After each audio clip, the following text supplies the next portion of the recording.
Baraka na Mungu akubariki sana. Haujachoka na Mungu, haujachoka na kanisa. Najua kuna watu wanafika mahali wanachoka na Mungu na nikana kwamba sasa wamestaafu mambo ya wokovu na mambo ya Mungu, lakini nashukuru Mungu kwa sababu yako, maana bado ungalimo katika safari. Kwa hivyo hilo ni jambo mojawapo la kumshukuru Bwana. Jina la Yesu libarikiwe sana. Basi ni furaha yangu ya kwamba siku ya leo tumejumuika pamoja katika ibada yetu ya mwisho ya kumaliza mwaka huu. Jinsi vile tumekuwa na ushirika mzuri. Mungu ameendelea kuwa mzuri katika maisha yetu, ametuhifadhi, ametubariki na mambo mengi ambayo ameweza kutendea. Maombi tumeomba, ametujibu, na leo tumekuja tu tumwambie Bwana ni asante kwa sababu ya yale yote ambayo umeweza kutendea, na bado tunamwambia kwamba tunamhitaji katika safari hii, maana hatutaweza bila yeye, na maadamu hatujafika mwisho basi hatujamaliza. Haitakuwa jambo la busara uwe umepiga vita hivyo miaka yote, alafu umekaribia kumaliza na basi ukaweza kuchoka. Itakuwa ni hasara, haitakuwa faida. Kwa hivyo ombi langu ni ya kwamba uendelee kaza mwendo katika vita hivi, katika safari ya imani hadi tamati, ili kila mmoja wetu akafikie kuvishwa taji ya kuwa mwaminifu katika safari hii ya kwenda mbinguni. Tumeimba na tukasema tumealikwa wapi na Bwana Yesu? Tumealikwa mbinguni. Mwaliko wetu ni zaidi ya hapa tulipo. Hatujaalikwa tu hapa kanisani. Pamoja na hii tumealikwa kule mbinguni, ambapo ndiko makao mazuri zaidi kuliko makao ya hapa duniani. Jina la Yesu libarikiwe. Basi naomba ukafungue Biblia yako pamoja nami katika kitabu cha Yoeli sura ya 2 mstari wa 25. Yoeli sura ya 2 mstari wa 25. Joel chapter 2 from verse 25.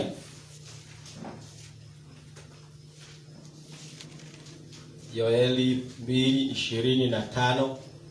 Sijui kama tumefika hapo wote ili nikaweze kusoma. Amen. Naamini ya kwamba tumefika. Biblia inasema hivi: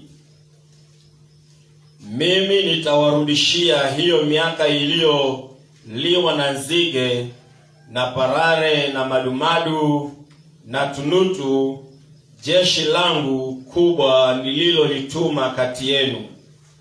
Nanyi mtakula chakula tele na kushiba na kulihimidi jina la Bwana Mungu wenu aliyowatendea mambo ya ajabu, na watu wangu hawatatahayari kamwe. Nanyi mtajua ya kuwa mimi ni katikati ya Israeli, na ya kuwa mimi ndimi Bwana Mungu wenu, wala hakuna mwingine, na watu wangu hawatatahayari kamwe. Baba wetu mtakatifu, tukushukuru Bwana kwa sababu ya ibada hii ya siku ya leo. Umeturuhusu kuwepo mahali hapa. Mwaka mzima umetulinda, umetupatia afya, umetubariki na mambo mengi ambayo Bwana umetendea mema, na pamoja na changamoto zote tumepitia, bali tumeona uaminifu wako ungalipo pamoja nasi. Tumekuja Bwana, tunasema ni asante mchana wa leo, ya kwamba Bwana ukaendelee kuhimidiwa katika maisha yetu.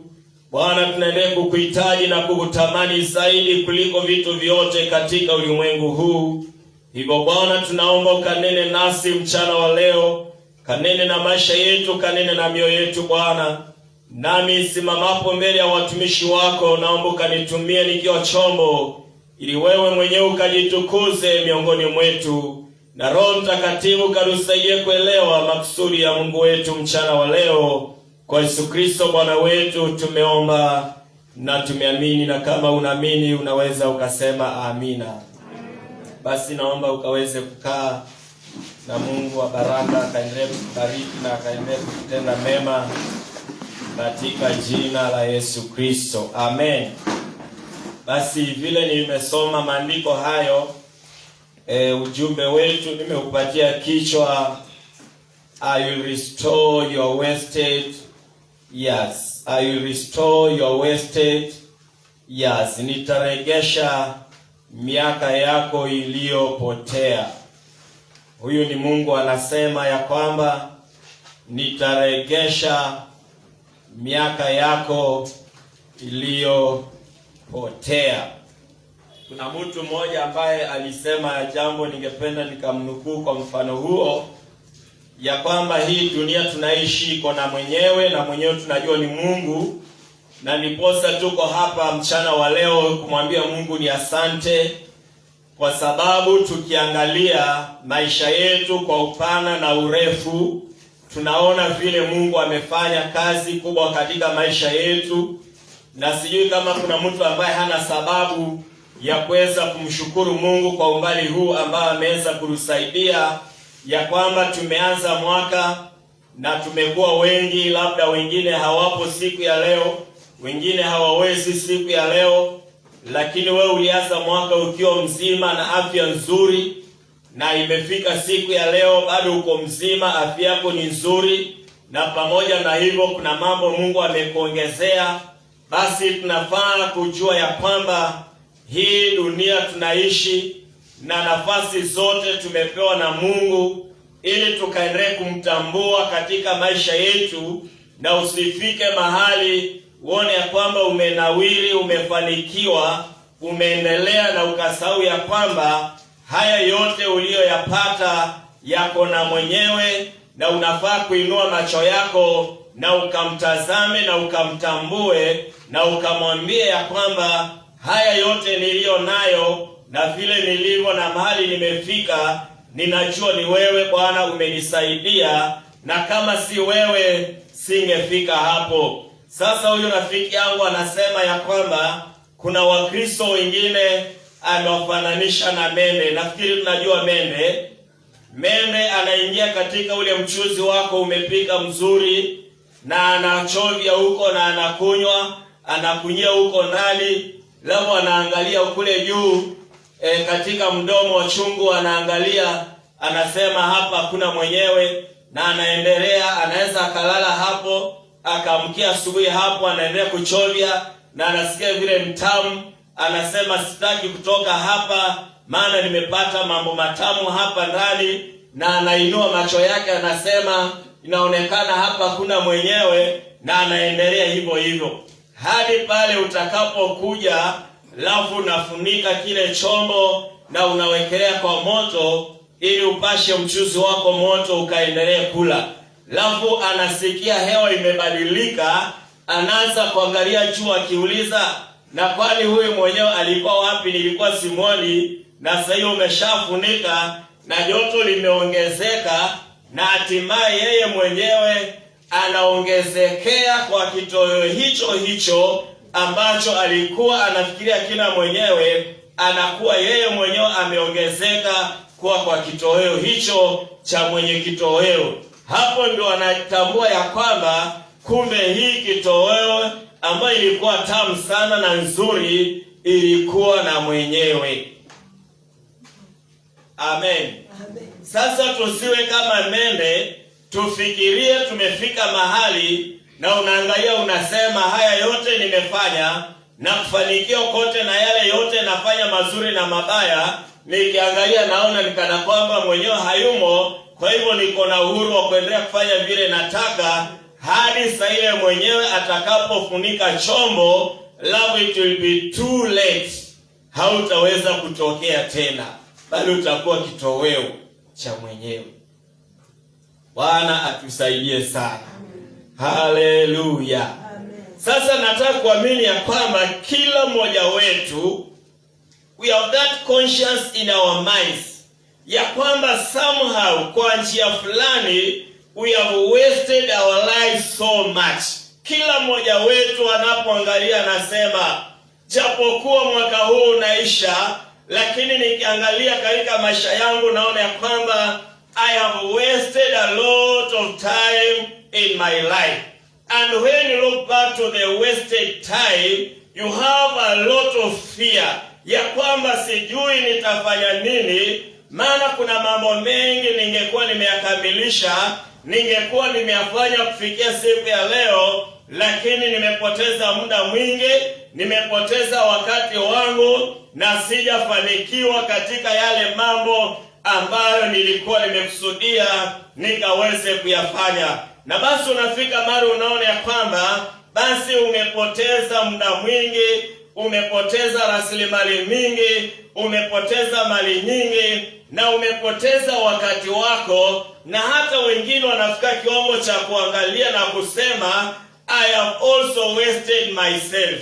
Yani hata mimi mwenyewe nimejipoteza kwa muda na nimejipoteza kwa kiwango kikubwa. Lakini maandiko inatuambia kwamba we are living in a time that we should redeem the time. Maana wakati tunaoishi ni wakati ambao sio mzuri, ni wakati ambao ni mbaya, na maandiko inatuambia kwamba can we redeem time? Yani tukomboe muda. Na utaangalia utaona ya kwamba hata wazungu wanasema time is so precious.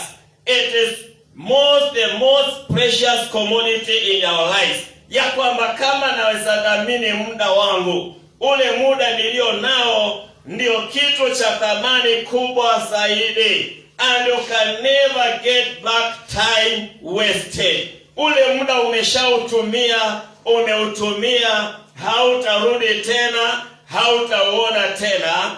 Kile unaweza ukafanya ni kukomboa ule muda umebaki, ukautumie vizuri, kwa sababu muda ulioenda hautaweza kukomboa. Na basi tunapofika hapo tunajiuliza swali, na kila mmoja wetu anakuwa na swali hilo hilo, ya kwamba we are now wondering, how can we save the wasted time? Tunawezaje komboa ule muda uliopotea? Lakini maandiko inatuambia, Mungu mwenyewe anasema, I will restore. Si kazi yako kukomboa muda huo, lakini Mungu anasema, nitakukombolea mimi miaka yote, si muda tu, si siku, si miezi, si mwaka. Anasema ile miaka yote unaona imepotea, God will restore the wasted years. Hallelujah. Na tukiangalia tunaona ya kwamba ahadi ya kwanza, the first promise, implies for the ruin we have caused to ourselves. Ya kwamba ahadi ya kwanza inaonyesha jinsi vile sisi wenyewe tumejiharibia maisha yetu sisi wenyewe. Lawu ya pili tunaona, it calls now for repentance in our hearts. Tunaitwa tutubu sasa katika mioyo yetu. And the third promise we see, now the restorer himself anajitokeza mahali pale. Yule anasema ya kwamba nitakomboa. Mahali ambapo tumesoma, it is evident, ama ni dhahiri kabisa, Yoeli aliishi wakati ambapo kulikuwa na hawa nzige ambao tunawaona. Ukisoma Biblia Kiingereza, Biblia yangu inaniambia, ametaja mambo matatu ambayo ningependa tukaweze kuangalia. Anasema ya kwamba katika miaka ambayo Joeli aliishi, ametaja ama ametamka hawa locusts ama hawa nzige, akawaita cankerworms, caterpillar and the palmer worms. Na wengi wanafikiria ni aina tatu za aina tofauti za hawa nzige, lakini maandiko yanatuambia si aina ambayo ni tofauti, bali ni majina wamepewa kulingana na umri na uharibifu ambao wanaweza wakafanya. Kila umri wake uko na uharibifu wake wa aina yake. Na Mungu anauliza hivi, anasema, nitakomboa miaka yenu iliyoliwa na nzige. Lao hapo mwisho anasema, jeshi langu ambalo nilituma kwenu. Kwa hivyo si shetani ambaye alisababisha miaka ya hao watu ikapotea, hapana. Mungu mwenyewe anasema alituma jeshi lake la nzige miongoni mwa watu wake ili likakule chakula cha watu wake, wakose chakula, ili wamrudie Mungu na watambue ya kwamba ni Mungu aliyetupatia chakula hiki, na tukikosa kumtii anaweza asikiondoe, lakini akaleta mharibifu ambaye ataweza kukiharibu. Na kwa hivyo tunaona maandiko inatuonyesha, if literally translated, tunaona ya kwamba kuna wale wanaitwa swarming locusts, kuna consuming locusts, kuna crawling locusts na kuna gnawing locusts, wale ambao wanakula kukula. Na sasa maandiko inasema hivi ya kwamba Mungu anajaribu kutuonyesha kwamba wale nzige alituma kwa hao watu, they are the most destructive ones. Yani ni wale wa uharibifu wa hali ya juu sana. Na kwa sababu hiyo wanasayansi wanasema ya kwamba nzige mmoja anaweza akataga mamilioni ya mayai kwa muda wa kipindi ama kwa muda wa msimu mmoja, na mwaka mmoja uko na misimu kadhaa. Na kwa hivyo kwa miaka hiyo yote basi utaona ya kwamba ule uharibifu uliokuweko pale ulikuwa ni uharibifu wa hali ya juu sana. Watu hao wakakaa bila chakula, na kile nzige walikuwa nafanya ni ya kwamba walikuwa wanaharibu chakula ile ambayo iko tayari kuvunwa, ndio walikuwa navamia na wanakula, na wale watu wanakosa mavuno na wanakaa njaa. Na wakaenda miaka mingi sana bila kukula chakula, wamepanda, wamekaribia kuvuna na ikaliwa. Katika msimu mwingine wanapanda, wanakaribia kula, inaliwa. Ikaenda hivyo kwa miaka kadhaa. Basi walipogundua siri, wakajua ya kwamba nzige hawa ni Mungu aliwatuma kwa sababu ya dhambi na kutotii kwetu. Wakarudi mbele za Mungu na wakamusii Mungu, naye Mungu akawaambia kwamba maana mumejua na mumetambua, I will restore all the years you have lost. Ile chakula mmepoteza miaka yote, maisha na muda mmepoteza, mimi Mungu nitakomboa miaka hiyo yote. Amen. Jina la Yesu libarikiwe. Amen. Na kwa sababu hiyo maandiko inatuambia kwamba they wasted a lot of years, kwa sababu ya nzige waliharibu chakula chao. Na maandiko inajaribu kutuonyesha kile Mungu alikuwa anataka kiingie kwa mawazo ya watu hawa, ni ya kwamba sin is like a locust.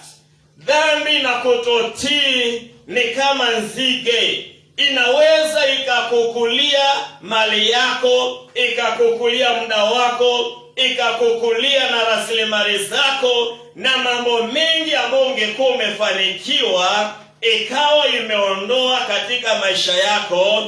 Because when you disobey God and when you sin, you become so empty. Na kwa sababu hiyo tunaona mfano ya yule mwana mpotevu. Maandiko inasema alipoenda nchi ya mbali, akatumia rasilimali zake vibaya katika anasa na mambo yasiyopendeza na katika kutotii. Mwisho wake ni ya kwamba maandiko inasema he came back empty and dissatisfied. Akarudi akiwa mtupu na akiwa hawezi tosheka kwa jambo lolote ambalo alikuwa nalo. Na kwa sababu hiyo mchana wa leo maandiko inasema Mungu akawaambia, can you come back to me? Nirudieni, nitambueni, nikumbukeni. Umbali mumeenda, songeni tena karibu. Na mkifanya namna hiyo, mimi Mungu niko na uwezo wa kuregesha miaka yote iliyoliwa na nzige, nikairegesha tena. Ni Mungu peke yake ako na uwezo wa kufanya mambo haya, mpendwa. Jina la Yesu libarikiwe. Na kwa hivyo naona ya kwamba disobedience is like locust. It can ruin your harvest. Inaweza kuharibia mambo mengi katika maisha yako.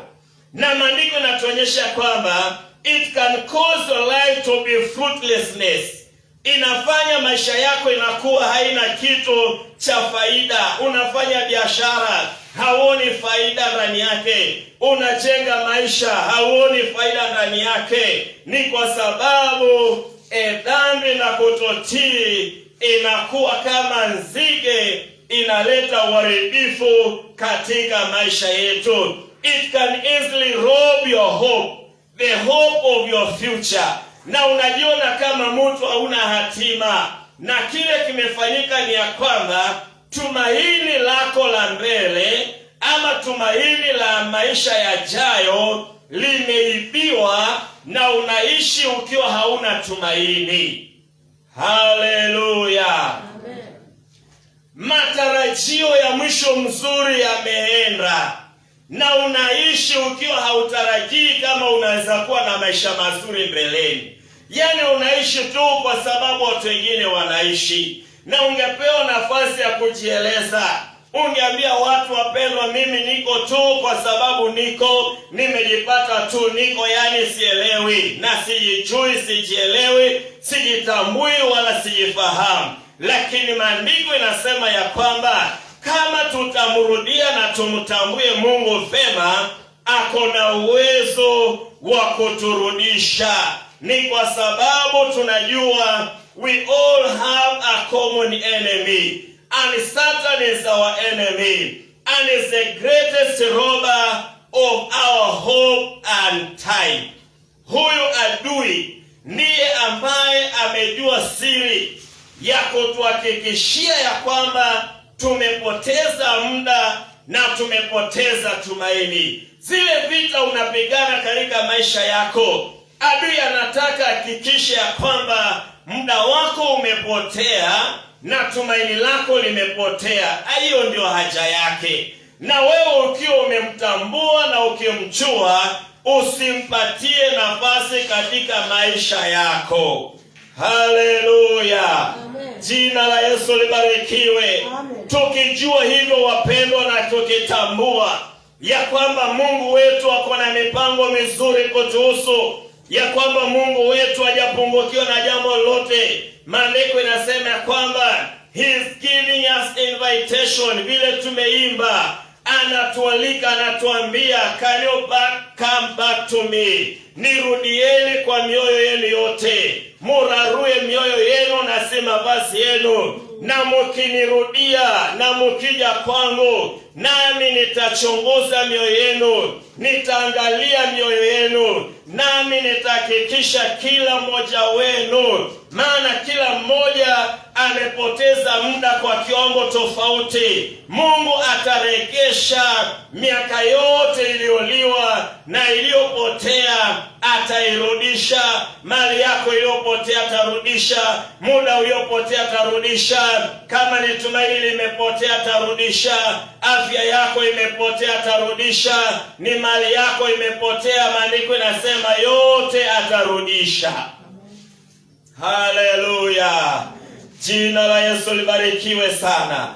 Sasa nataka tuangalie jambo moja ambalo ni la muhimu sana katika maisha yetu, ili tukaweze kujua ya kwamba, wapendwa, Mungu anatuwazia mema sana. Na wakati hata wa leo tunaposoma maandiko haya, vile alikuwa anaongea na wakati wa Yoeli na watu wake, leo anaongea na maisha yetu. Kila mmoja wetu anajua umbali ule umeacha Mungu, umbali ule umemsahau Mungu, umbali ule upendo wako na Mungu umepungua. Anasema hebu songea karibu, na ukisongea karibu niachie haya mengine ya kuregesha, mimi Mungu nitatenda katika jina la Yesu Kristo.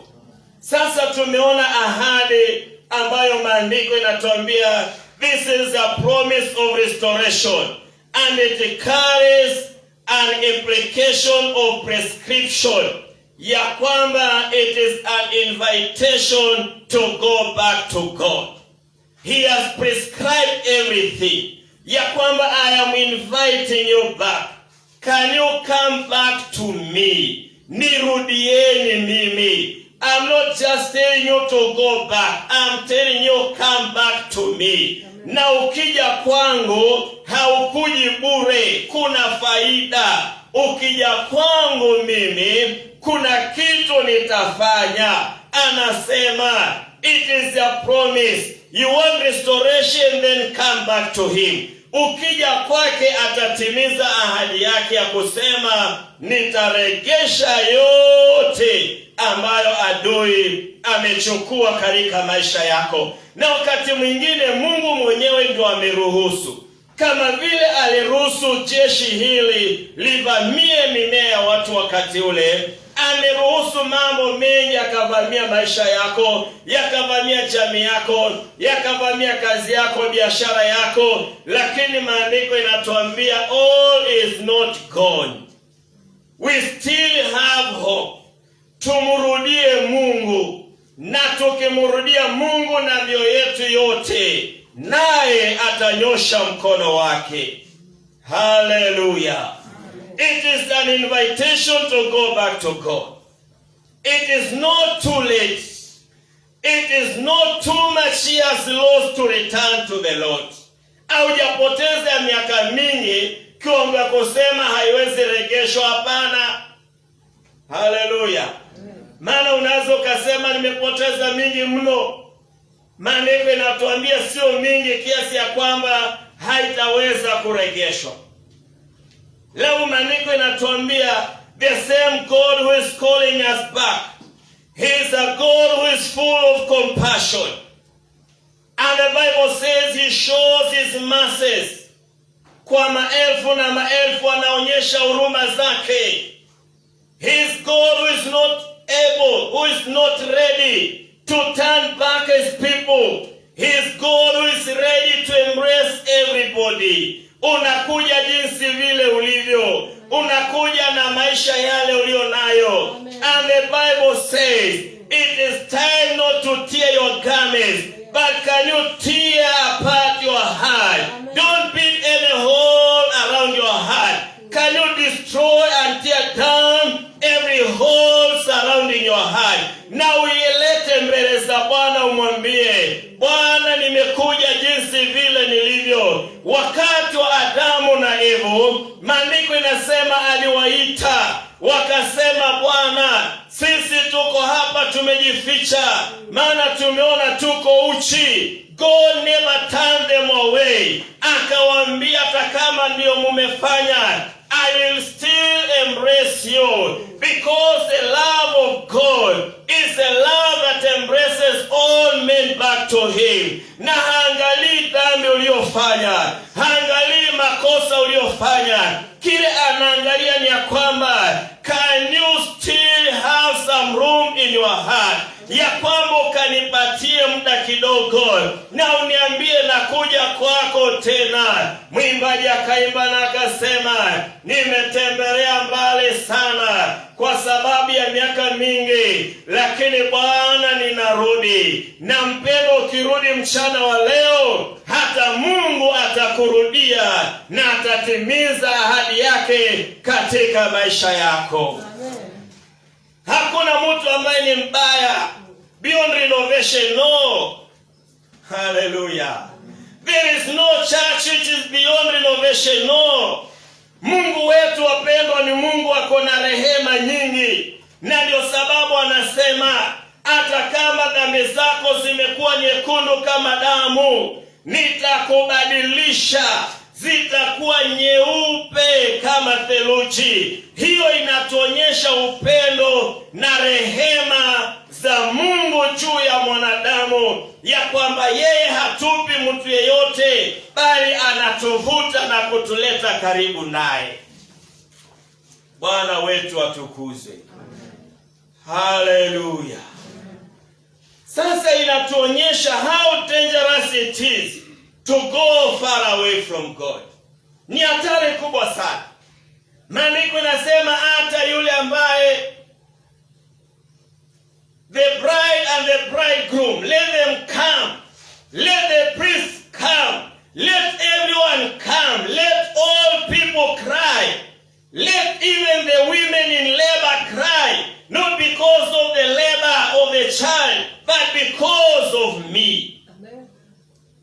Na wakati ule wa Israeli kukiwa na vita, kile Mungu angefanya kwa watu wake angewaambia, let even the bride and the bridegroom leave their chambers and come cry before me.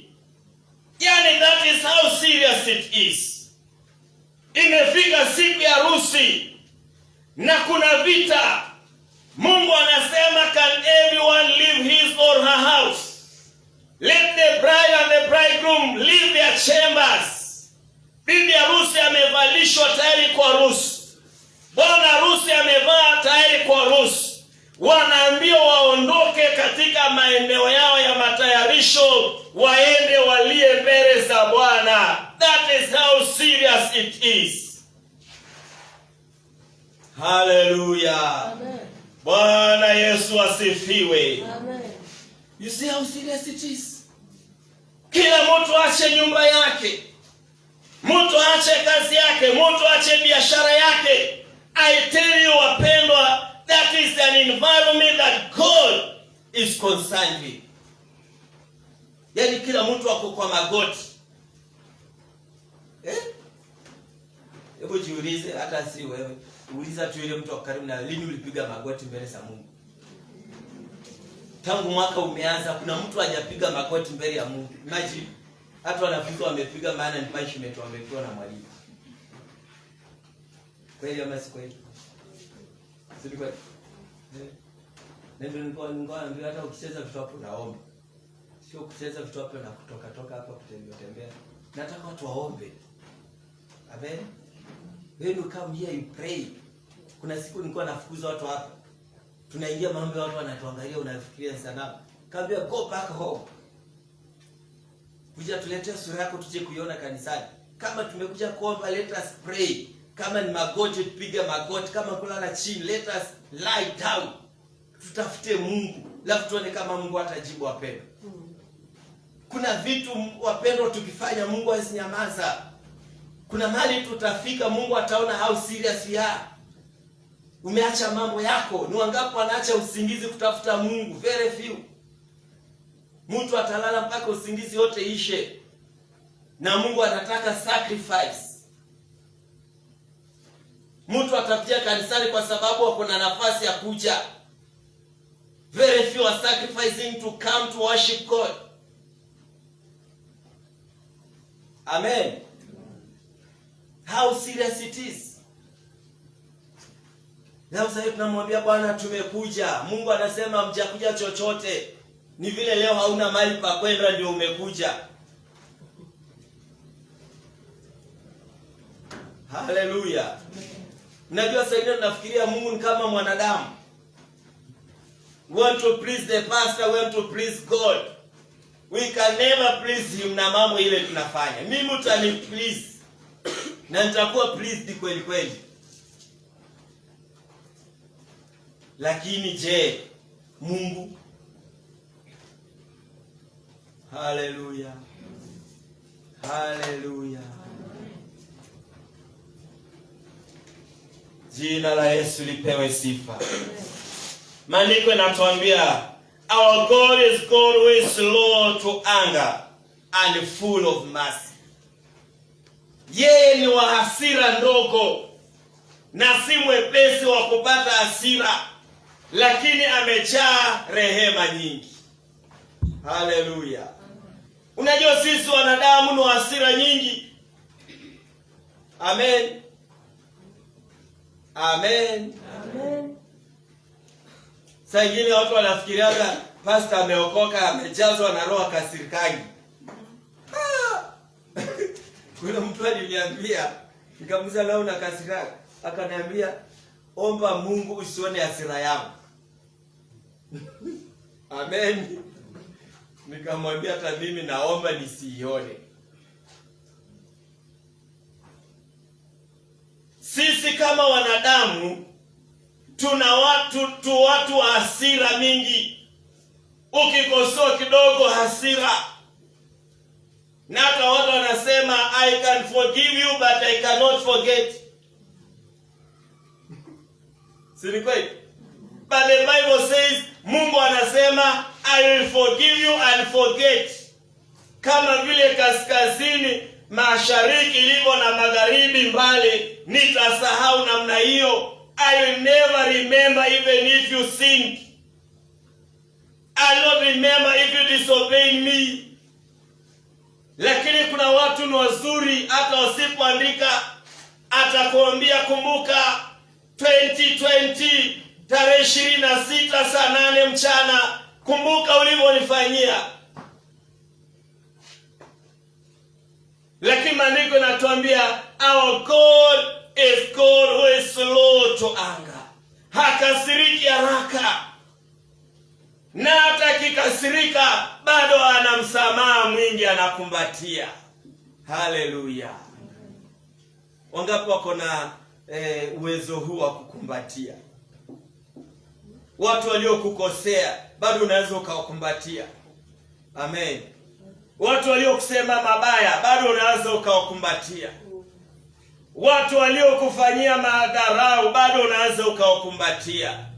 Maana Mungu wetu ni Mungu wa huruma.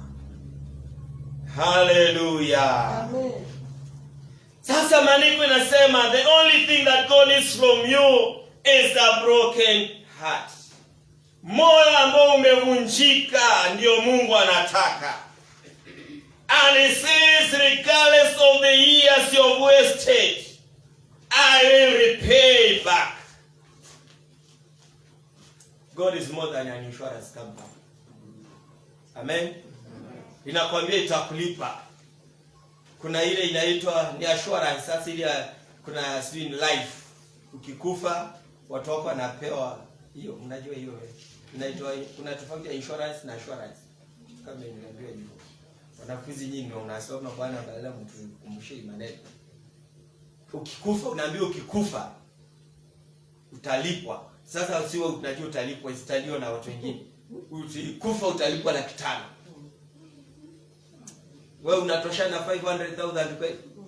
Hata ile miaka ungekaa si unge generate more than 500 times 500 lakh and ama million times. Leo nakwambia tutakulipa 200,000. 200,000 siku hizi ni ya kufanya mazishi. Unajua siku hizi watu wanakula sana kwa mazishi kuliko mambo mengine yote. Ita watu kwa birthday party hawatakuja. Lakini ngoja ukufe, watatengeneza WhatsApp group kubwa. Na watakuja wachange pesa. Watu wakule. Maana umekufa. Waite kwa sherehe, ufikiri watakuja. Hata wale watakuja watatoa, lakini wanataka kukula. Na wasipokula watasema yuko mzuri. Lakini waambie watoe pesa watatoa. Nao kuna kitu shetani ameona na akachilia, and he has treasured death more than anything else. Na hiyo kitu ameweka ndani ya mawazo ya watu. Once someone dies, hata mtu akiambiwa atoe 10,000 asikii kama ni uchungu. Lakini mwambie fulani anapeleka hospitali tutoe pesa, ataangalia hiyo 1,000 ishike hivi. Aulize hii ende hospitali hii, iende kwa dawa, iliwe na daktari. Na ile inaliwa na watu wakizika, mbona uonangi uchungu? Waite wachangia harusi brother Mwalime. Utashangaa. Lakini wacha waundie WhatsApp group ya matanga. Target 500,000 within 2 days. Watu wamechanga 500,000. Very shameful. Very shameful. Paka mwingine si alikuwa anangojea mtu wake akufe. Yaani amekufa dakika hiyo, hata nikamwambia mtu wako. Yaani amekufa dakika hiyo mimi nililock, you cannot add me there unless nikubali. Natuma link alafu nikubali wakati ule nimekubali. Sasa hiyo ananitext ananiambia mbona WhatsApp yako na alikuwa group nimekufiwa. na amekufa within 2 hours. Kasema that's a big shame. Hata acha watu wengine wafanye hiyo, si wewe. Wewe ndio umekufiwa, ndio unachangisha pesa ya mazishi. Nani alikwambia tutazika? In fact, I'm so bitter na hii maneno. Hii inaitwa WhatsApp group za matanga. Very shameful. People are raising a lot of money. A lot of money. Brother Mwalimu, si uko na moja? Si ya matanga ya ile ya maneno yako ile harusi. And you see how people are reluctant. And the same people are raising a lot of money kwa matanga.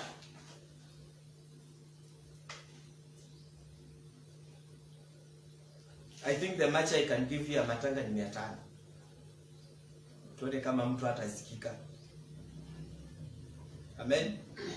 The much I give in 500 shillings. Na hakuna mmoja ameshindwa kuzikwa kwa sababu ya hiyo.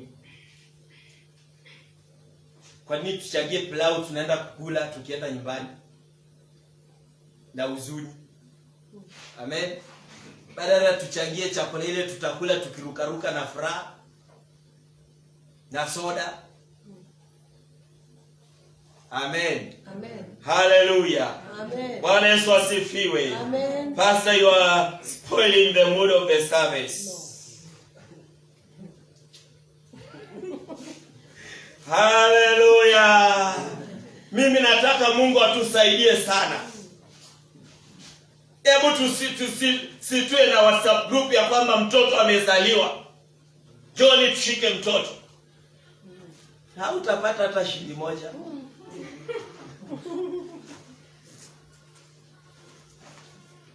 Amen. Lakini mtu amekufa.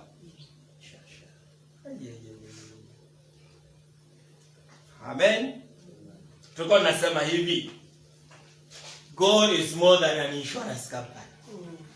God will pay everything. Yote. Amen. Yote uliyopoteza mpaka miaka anakulipa. Muda anakulipa, mali anakulipa, afya anakulipa. Haleluya. Amen. Kuna wengine wamekuja okoka wakiwa wamechakaa.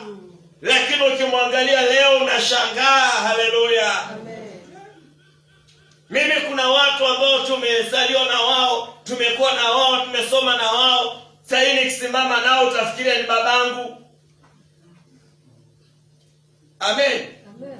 Maana when you come to God, ukimrudia Mungu, anatengeneza afya yako. Haleluya.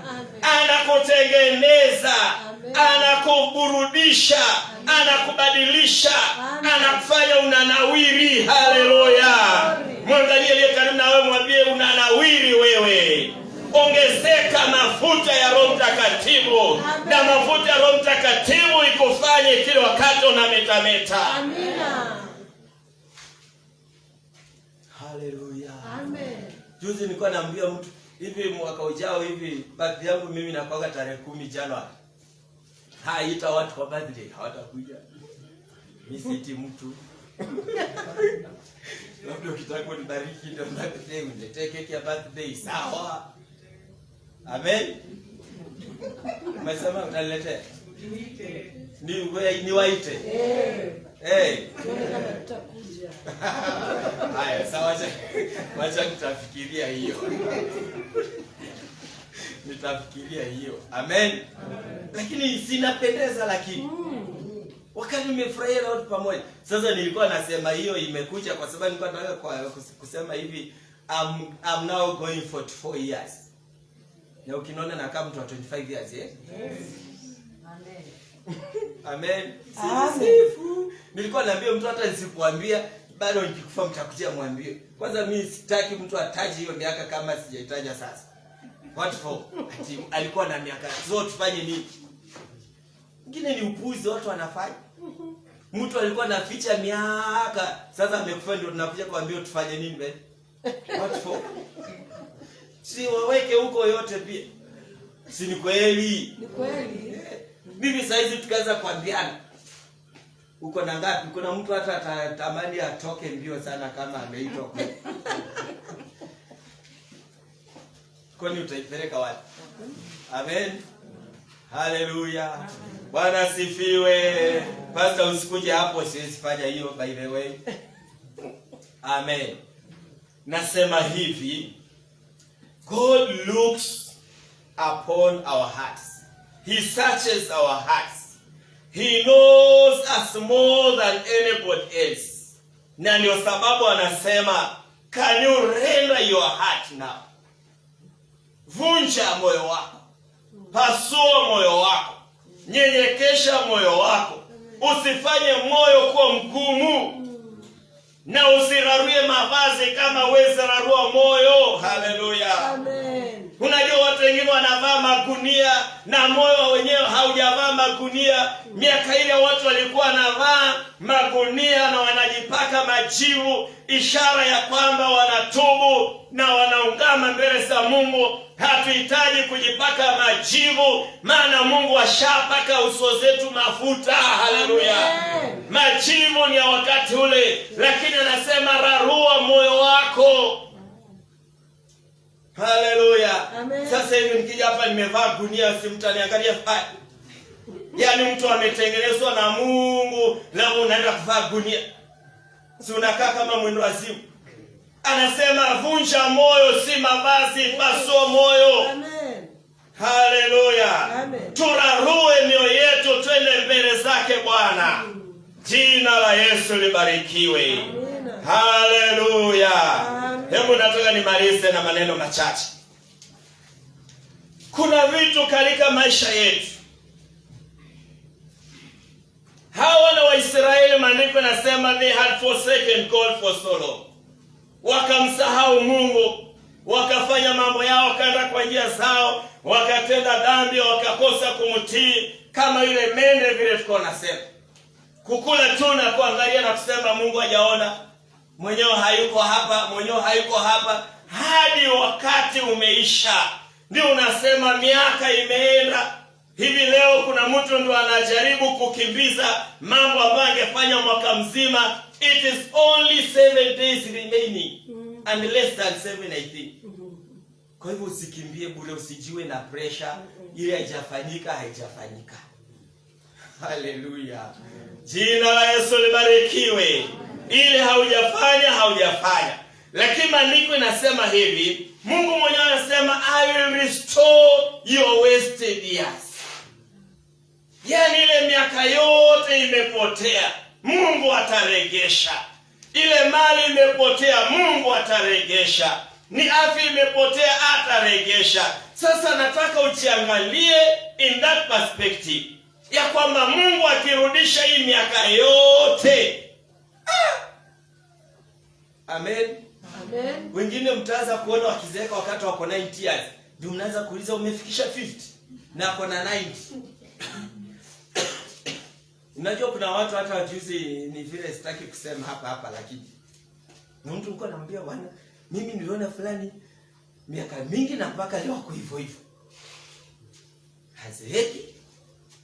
Amen. Sio si ni mafuta. Sitombe Mungu aendelee kutupaka hiyo mafuta. Amen. Haleluya. Hata juzi ndo naangalia naona natoa nywele nyeupe, nikasema kumbe sasa miaka imesonga, lakini sura iko vile vile. Nywele nyeupe ndio inakuja. Amen. Haleluya. Amen. Labda unajua nywele nyeupe inasema nini? It's a sign of riches. Ni utajiri. Amen. Yes. Nitatafuta hiyo niwaonyeshe mahali katika Mithali itasema hivi.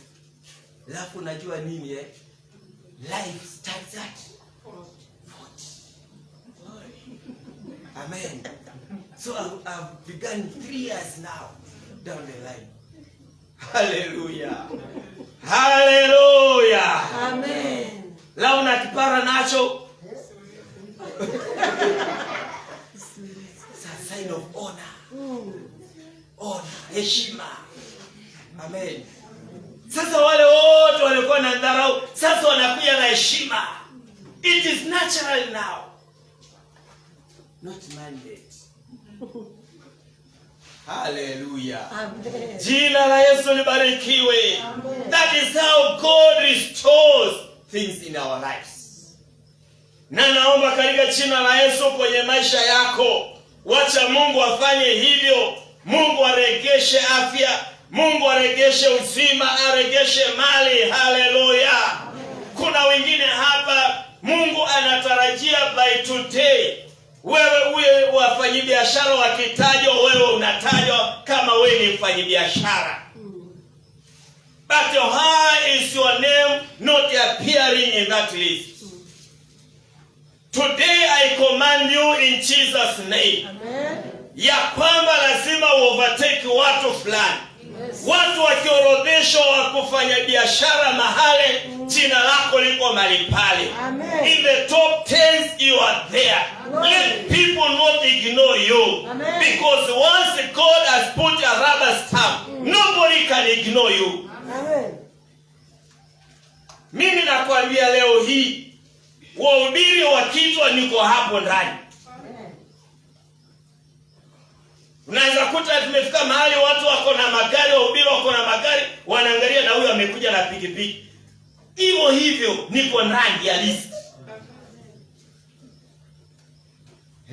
Amen. Hello. Nenda mahali unasikia unasema, oh, I hold a PhD, oh, nini, in theology, doctorate, whatever. Na mimi niko hapa. Na siwaambii I hold what? Yani wapendo, kuna mali nafika, you can never be assumed anymore. Utapata ya kwamba you are fitting wherever you could not fit before. Amen. Na hii ndio neema na achilia juu ya maisha yako katika jina la Yesu. Amen. Kama ni utajiri, utengeneze utajiri. Amen. Kama ni heshima, utengeneze heshima. Amen. Ni kufanikiwa, utengeneze kufanikiwa. Amen. Itafika mahali watu wakitaka kufanya jambo, they must consult you. Amen. Amen. Yeah. They can never ignore you. Watu wakikutana mikutano ya kijamii wanasema hii haifanyiki hadi fulani akuwe hapo ndani. Amen. Amen. Mimi kwetu wanaume ndio mdogo. Lakini nikiwa mdogo hivi leo baba akiita mkutano anasema kama ndugu yenu yule pastor hayuko hatutaendelea. Na unajua ni mimi. Na mimi naambia Christmas sitokangi kanisani, ndio wakati wangu wa kazi. Kwa hivyo mtangojea. Amen. Haleluya. Amen. Sinaomba ikuwe hivyo katika jina la Yesu. Amen. Ya kwamba people can never endorse anything unless you are there. Iwe katika maisha, iwe ni katika jamii, iwe ni katika kazi. Huu mwaka tunaenda. Yes. Kule kazini wakikutana waseme kama fulani hayuko tunaahirisha mkutano mpaka awe. Amen. Na wewe unafikirianga ni rahisi namna hiyo? Ati unaahirisha mkutano? Wewe unaahirisha mkutano maana hauko. Leo unafikiria wewe ni mtu aina gani wewe? Amen. Wewe si mtu wa thamani kubwa sana. Haleluya. Bwana Yesu asifiwe sana. Sasa ukisoma nataka kumaliza niwapatie mfano sasa. Katika kitabu cha Mambo ya Nyakati 22 naomba uende usome baadaye. Biblia inasema hivi. Amazia ambaye alikuwa ni mfalme aliita vita ya watu wa Yuda wapigane na kabila 12 ya wana wa Israeli. Na mtu wa Mungu akatokea akamwambia mfalme, hii ninaona unapanga, Mungu hayumo ndani. Na mfalme alikuwa amelipa watu kabisa. Yani he had paid in advance. Wamelipwa ndio waende wapigane vita. Sijui walikuwa nalipwa ndio ukikufa watu wako watabakishe kitu, I don't know. Lakini walikuwa shalipwa waende vitani. Mtu wa Mungu akatokea akamwambia mfalme Amazia, naona yale unapanga, God is not in that. Jamaa akawa irritated akamwambia, how can you say that? I have paid a lot. They must go to fight. Hallelujah. Lazima waende wapigane, nimeshalipa mali nyingi sana kwa sababu ya hiyo. Sasa mstari wa 9 Biblia inasema hivi. Amaziah protested and said, what about what I have already paid the people in advance? Akajibiwa akaambiwa hivi, I have given so much. Huyu ni Mungu sasa anamjibu Amaziah. I have given so much. Sorry, huyu mfalme ndo anasema I have given so much. Labu katika mstari wa 9, nabii huyu anamjibu Amaziah, anamwambia, the Lord is able to give you much more than this. Sawa sawa. Anamwambia nimelipa mali mingi na vitu mingi. La vile nabii wa Mungu anamjibu, anamwambia mstari wa 9, Bwana atakulipa zaidi ya hiyo umelipa. Hallelujah. Ile unafikiria kwamba you have paid so much that you cannot turn back, God will pay more than that. Kuna watu leo watasema, I have done so much. I have wasted a lot of my life. I have done so much. I have gone so far on this. Siwezi achilia namna hiyo. Mungu anasema, I will give you back more than what you have paid, more than what you have lost. Hallelujah. Mchana wa leo unaposema siwezi nikarudi, nimeenda mbali sana, nimegharamika sana muda wangu, nimegharamika sana miaka hii, Mungu anasema usiangalie hiyo, mimi nitakulipa zaidi ya hiyo. Hallelujah. Ile unafikiria umepoteza na hawezi achilia namna hiyo, Mungu atakurudishia. Kuna watu hela yao imeenda na watu, na kuna watu ni majambazi na wameokoka. Anakwambia, ndugu dada, nikopeshe 5,000, nikopeshe 10,000, nakwambia sitakosa kurudisha hiyo, nitakurudishia. Ukishampatia sasa anakuwa kichwa ngumu. Sasa si ndugu tena, si dada tena. Yaani mtu nimempatia pesa yangu, lafu hata hana haya. Badala yeye sasa anichibu, anapatia mtu mwingine aniandikie message. Hawa anamwambia, I have so much crucial things to solve. Can you be patient? Nikasema Mungu wa mbingu ishie. Hiyo atalipia gharama hiyo. Kila siku anambia, najua ni mgonjwa. Kasema utakuwa mgonjwa, utatumia pesa yote, utaenda kwa hospitali, hadi ile siku utarudisha pesa yangu ndio utapona. Sasa mjinga haangalii leo ameenda wapi, leo ameenda wapi. Haangalii hiyo pesa arudishe apone, haangalii hiyo. Usicheze na pesa ya mtu wa Mungu. Na hiyo ndio aliambia Mungu, angalia huyu hapati amani, hapati afya, hapati utulivu hadi atakaporudishwa. Amen. Amen. Hallelujah. Amen.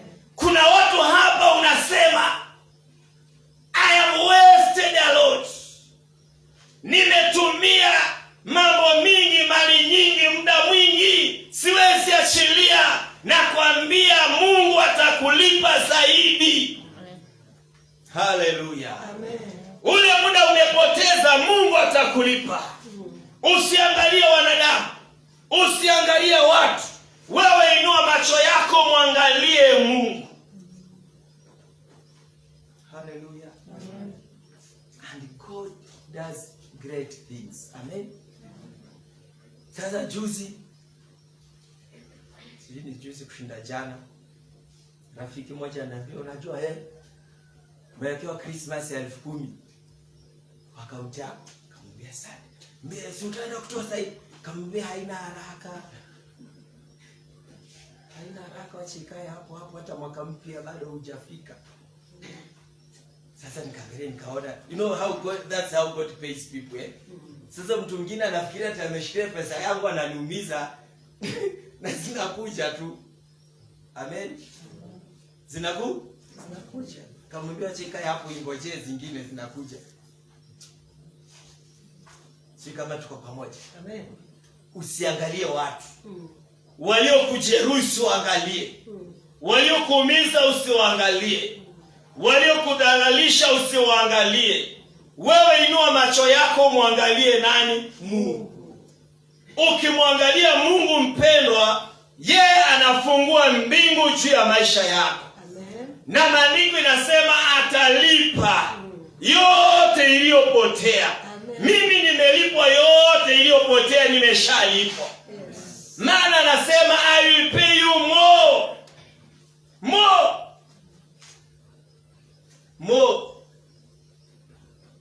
Amen.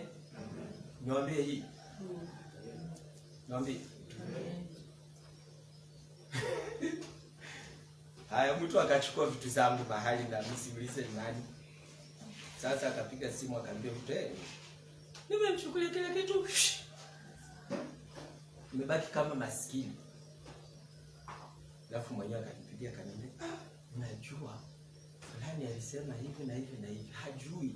Nikamwambia sasa wewe umefanya makosa, ungemwambia ya kwamba I've been blessed twice by now. Wewe umefanya makosa, wewe should be a good reporter. Amen. Sawa. Amen. Nikamwambia ungemwambia nimebarikiwa mara 2 kufikia sasa. Na naendelea kubarikiwa sasa. Na zaidi. Amen. Sasa wewe unajua usingesema Bwana unaona wewe. Amen. Na umeona Bwana sipe sana. Wala umekuja kwa Musa anajua. Beni si unajua kile nasema. Si nimebarikiwa. Ninakaa kama mtu maskini. Si wewe una ushahidi. Amen. Nakaa kama mtu maskini. Haleluya. Haleluya. Amen. Yaani Mungu ako na uwezo wa kubariki double. Akaambia mfalme, mimi nitakulipa zaidi. Amen. Haleluya. Nitakulipa zaidi. Na maandiko inasema tumrudie Mungu wapendwa. Yale yote unafikiria ulipoteza, Mungu anaachilia mkono na mfereji wake juu ya maisha yako katika jina la Yesu. Kama umepoteza hela, nasirudisha kwa jina la Yesu Kristo. Umepoteza miaka na kurudishia. Umepoteza afya na kurudishia. Umepoteza muda wako na kurudishia. Kuna watu wamepoteza, wamepata hasara katika biashara na kazi, na kuongezea na kurudishia maradufu katika jina la Yesu. Tunapoenda kumaliza huu mwaka, upokee a double portion and more than double katika jina la Yesu. Maana tunamtumikia Mungu aliye na ukuu na uwezo mkubwa. Haleluya. Amen. Na nikasema you will not die, you will live. Yes. Kushuhudia wema na ukuu wa Bwana katika jina la Yesu. Amen. Madhara inapogusa wengine, ikifika kwako itapeperushwa na baridi katika jina la Yesu. Amen. Visirani vinapokuja kwa wengine, vikikaribia hema yako, vitapeperushwa na upepo katika jina la Yesu. Watu walio na macho mabaya na nia mbaya, watakapokuja kwa wengine, wakifika kwako, watapeperushwa katika jina la Yesu. Watu watakapokufuatilia, wakuangushe chini, njia yao itateleza na wataanguka kwa jina la Yesu. Wakichimba mashimo ili wakweke ndani, kabla wakweke ndani, watatumbukia na hizo vifusi zitawafunika katika jina la Yesu. na historia yao itaandikwa namna hiyo, bali Mungu atakupatia jina mpya, heshima mpya na utukufu mpya katika jina la Yesu Kristo. Mungu akuregeshe yote yaliyopotea, yote yaliyoibiwa, ulionyanyaswa na watu na shetani katika jina la Yesu. Mungu akuregeshe na Mungu akuzidishie katika jina la Yesu Kristo. Naomba usimame. Shaka mayando robosika. Inua mikono yako mbele za Bwana katika jina la Yesu. Na umwambie Bwana, may you God give me a fruitful life. May you give me a fruitful opportunities katika jina la Yesu. Mwambie Bwana, nipe maisha mema. Nipe Bwana maisha mema na mambo mazuri katika jina la Yesu. Wewe ambaye ndiye mkombozi wangu, Bwana nisaidie. Achilia neema yako juu ya maisha yangu. Give me a good future katika jina la Yesu. May you restore my hope katika jina la Yesu. Bwana Mungu wa mbingu, wewe ni Mungu mkuu. Wewe ambaye unayetenda maajabu miongoni mwa wanadamu. Bwana, tumeona ukifanya mambo makubwa maishani mwetu. Tumeona Bwana ukituregeshea yale ambayo maadui wameiba, yale ambayo nzige wamekula. Bwana, umeturegeshea Jehova mchana wa leo kwa jina la Yesu Kristo. Hili ndilo neno umetuma Jehova katika maisha yetu, kwa ajili ya kanisa lako, kwa ajili ya kila Mkristo mahali hapa.